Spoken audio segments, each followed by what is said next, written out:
So the impeachment trial of Donald Trump starts tomorrow. And Democrats are hinging their entire argument on Trump saying fight like hell. I want to show you this article right here. This is from NBC News. They say Trump Senate impeachment trial, everything you need to know. It says down here that what is Trump charged with? Okay, so the House impeached Trump on January 13th with a single charge, incitement of insurrection. They're saying that he willfully made statements that in context encouraged and foreseeably resulted in lawless action at the Capitol, such as, quote, if you don't fight like hell, you're not going to have a country anymore, the impeachment article says. So they are accusing Donald Trump of inciting violence at the Capitol because of his speech. Now, let's listen to some of the times that Trump did say fight like hell. This isn't the first time, by the way. The January 6th speech at the Capitol, that wasn't the first time he said fight like hell. Here's a couple of other times Trump said fight like hell. Here's a video. We got to go out and we got to fight like hell, and we got to win the House and we got to win the Senate. If the liberal Democrats take the Senate and the White House, and they're not taking this White House, we're going to fight like hell, I'll tell you right now. And again, most people would stand there at 9 o'clock in the evening and say, I want to thank you very much. And they go off to some other life. But I said, something's wrong here. Something's really wrong. Can't have happened. And we fight. We fight like hell. And if you don't fight like hell, you're not going to have a country anymore. Okay, so those three times, there were many, many more times that Trump said fight like hell. The first time in that video clip was 2 years ago. It was during the midterms when he says we have to fight like hell in order to keep Republicans in the Senate and get the House to Republicans and whatnot. So he says it a lot. Now, listen, he's not the only one to say this. So when Democrats are hinging their entire argument on Trump inciting violence, they have to look at themselves because they also use the words fight like hell. Here's a little montage for you. In the Senate, Democrats are going to fight like hell to make this a reality. Americans who took to the streets this week have demanded change. With this legislation, Democrats are heeding their calls. I want the people of Pennsylvania, the people all across this country to know that we are going to fight like hell to protect your vote, to secure your vote, and to make sure that your vote is counted. How confident are you that Kentuckians are going to have the ability to vote freely in November? Well, I'll tell you, I'm confident that we're going to fight like hell to make sure they can. We are going to fight like hell to make sure that everyone who wants to vote can exercise that right to vote. This election is coming whether the president wants it or not, and we're going to fight like hell in Congress to make sure that the mail still works.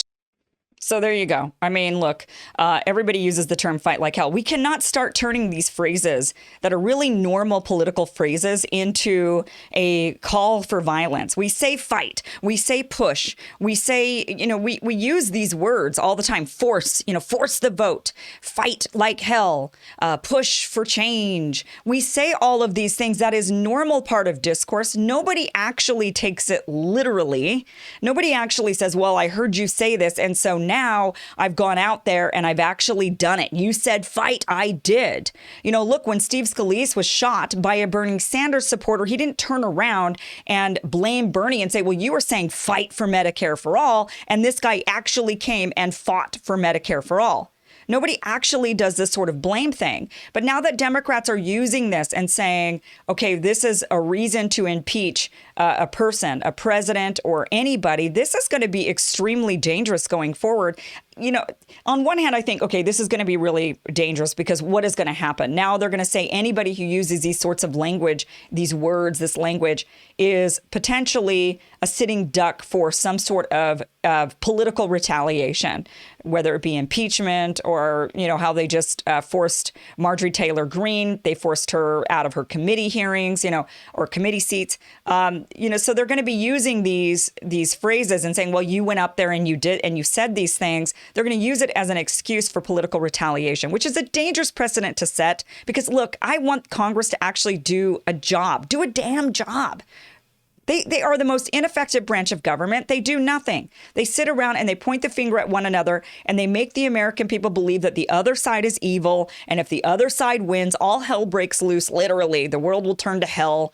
And it's the worst thing that could possibly happen. And so they sit there and they just demonize the other side to make it seem like it is an existential crisis and it's a matter of morality or immorality if the other side wins, or we have to stay in power. And if we don't, then, or if you even think about voting for the other side, then you're an immoral person and you have no character and you're on the wrong side of history, right? They say all of these things. This is such a dangerous precedent to set because I want them to actually start working. I don't want them to be doing this charade, this circus over and over and over again. And there is no point to this impeachment trial. Trump will not be convicted. He will not be banned from running for office again. And I doubt anyone's even going to watch these impeachment hearings because, for one, they don't have the Chief Justice, John Roberts, presiding. Instead, they've got Patrick Leahy, a Democrat from Vermont, who's going to be overseeing this sham trial, honestly. And Trump's not going to even show up. No one's showing up for this thing. So I don't know how many people are actually going to watch this. This just seems like such a waste of taxpayer dollars completely. But really, if they want to talk about incitement of violence, I want to show you this clip. This is Chuck Schumer and Maxine Waters. This is them actually saying things that were fairly controversial at the time and still today. Waging a war on women, all women. And they're taking away fundamental rights. I want to tell you, Gorsuch, I want to tell you, Kavanaugh, you have released the whirlwind, and you will pay the price. You won't know what hit you if you go forward with these awful decisions. If you see anybody from that cabinet in a restaurant, in a department store, at a gasoline station, you get out and you create a crowd. And you push back on them. And you tell them they're not welcome. Yeah, I mean, look, those two statements from Chuck Schumer calling out the Supreme Court. I mean, could you imagine if Donald Trump had done that? Imagine if Donald Trump got out there in front of a crowd and said, we're going to, SCOTUS is, we're demanding some change and they better not or else.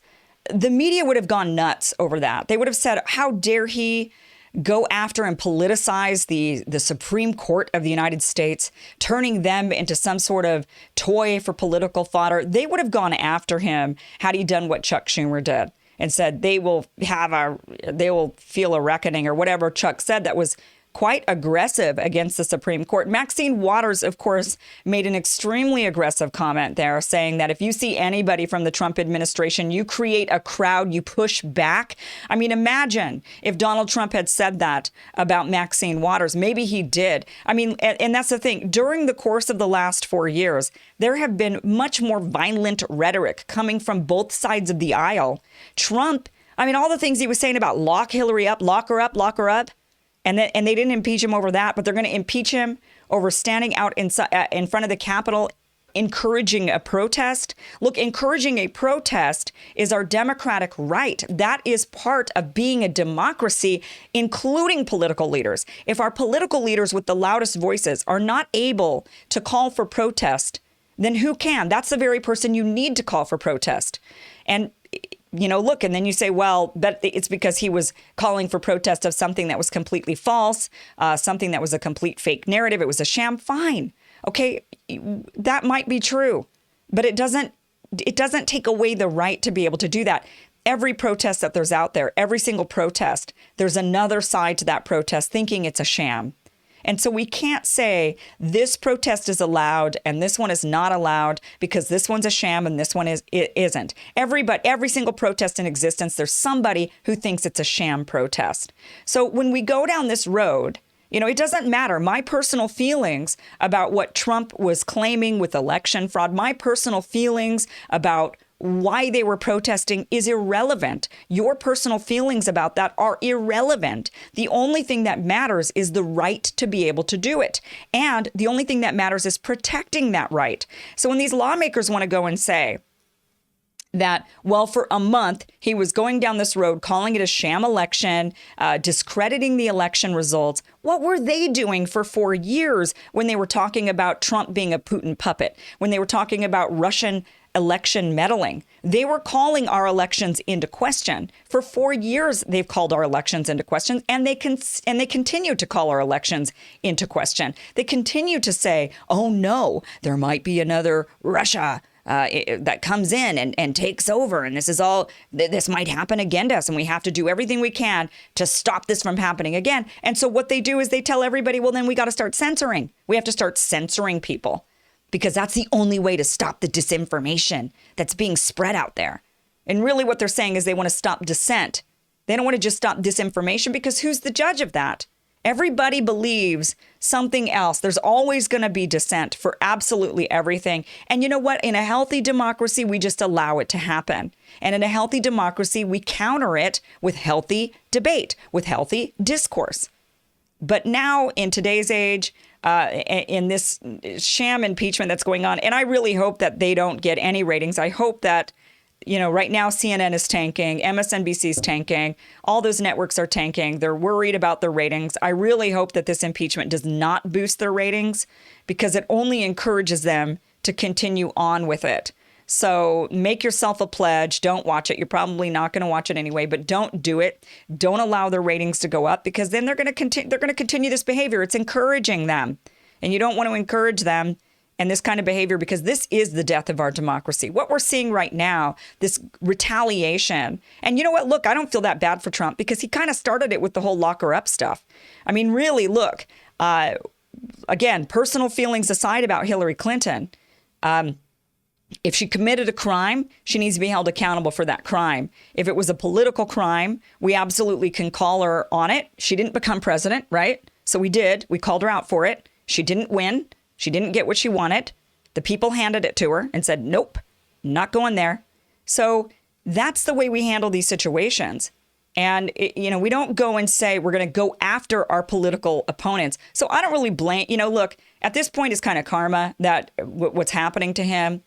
They're going after him. It sucks. But when he was chanting, lock her up, that whole, this is sort of the karma that he gets, I guess. And again, my personal feelings about either of them and what they did are irrelevant to the health of our democracy going forward. And that's the perspective we need to have if we are going to remain a democracy, a United States. Because right now, I don't know how we go forward with what is going on. I don't know how we get out of this. I hope that we do. I hope that this is just history again, 70 years later after McCarthyism, and we're just sort of repeating McCarthyism. But how long did that last? I think that was a decade. So are we doing this for a decade? And if so, when did that decade start? Does that decade start now or did that decade start at 2016? Let's hope it started at 2016 and we're 4 years in and we can move on in the next 6 years through this mud that we're going to have to wade ourselves through.